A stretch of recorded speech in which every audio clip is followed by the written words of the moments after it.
Female usually complain करती हैं कि हमें 10 दिन 12 दिन ऊपर नीचे हो जाते हैं या फिर डेज लंबे हो गए हैं। इससे जो प्रोजेस्टेरोन कंटेनिंग मेडिसिन हैं वो देकर इस प्रॉब्लम को बड़े आराम से सेटल डाउन किया जा सकता है।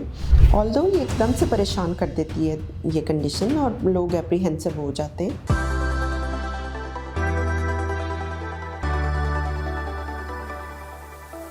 अस्सलाम वालेकुम, मेरा नाम डॉक्टर तंजीला रहमान है और मैं कंसल्टेंट ऑब्स्टेट्रिशियन एंड गायनेकोलॉजिस्ट हूँ।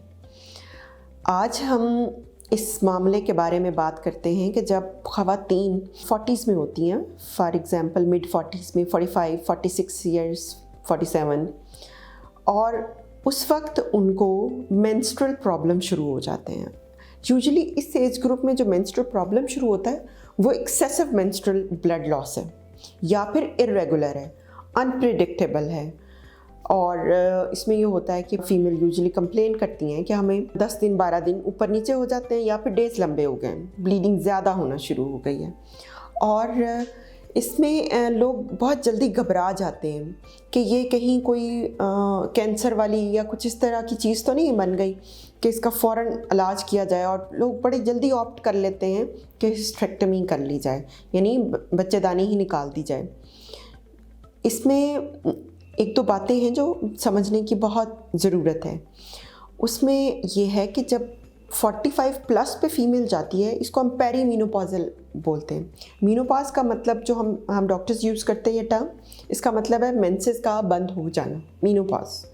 तो पेरीमीनोपॉज़ का मतलब है कि मीनोपॉज़ आने वाला है, तो उससे पहले जो फीमेल के अंदर चेंजेस डेवलप होंगे। इसमें हार्मोन्स एक ट्विस्ट लेते हैं, लाइक जो प्रोजेस्टेरोन हार्मोन होता है वो ऊपर चला जाता है, ईस्ट्रोजन हार्मोन जो है वो भी ऑल्टर हो जाता है। जो ईस्ट्रोजन हार्मोन है उसकी क्वांटिटी ज़्यादा हो जाती है और प्रोजेस्टेरोन हार्मोन थोड़ा कम हो जाता है, तो साइकिल ज़रा अपसेट रहना शुरू हो जाता है। जो बच्चेदानी की झिल्ली होती है वो बढ़ जाती है। इस झिल्ली के बढ़ने को हम कहते हैं हाइपरप्लेसिया, और इसकी वजह से ज़्यादा ब्लड लॉस हो रहा होता है। इसके दो तरीके होते हैं अगर मैनेज करने के।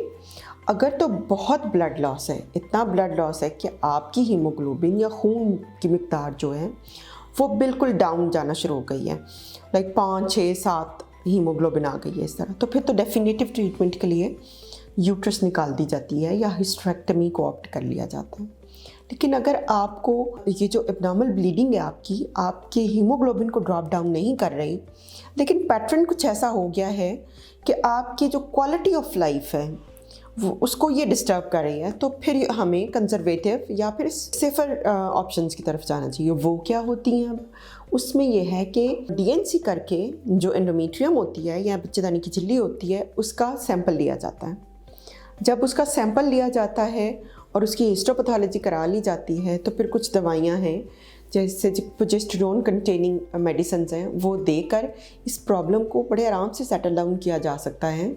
और वेट किया जा सकता है थोड़े साल, 1-2 साल, कि जो नेचुरल मीनोपॉज़ है उसमें तो ख़त्म हो जाने हैं ये पीरियड्स आपके, तो वो वहाँ तक इसको ले जाया जाए आपको मेडिसिन देकर। कि प्रीटी ट्रीटेबल कॉज है, इसके लिए काइंडली बहुत जल्दी आप सर्जरी की तरफ मत जाएं।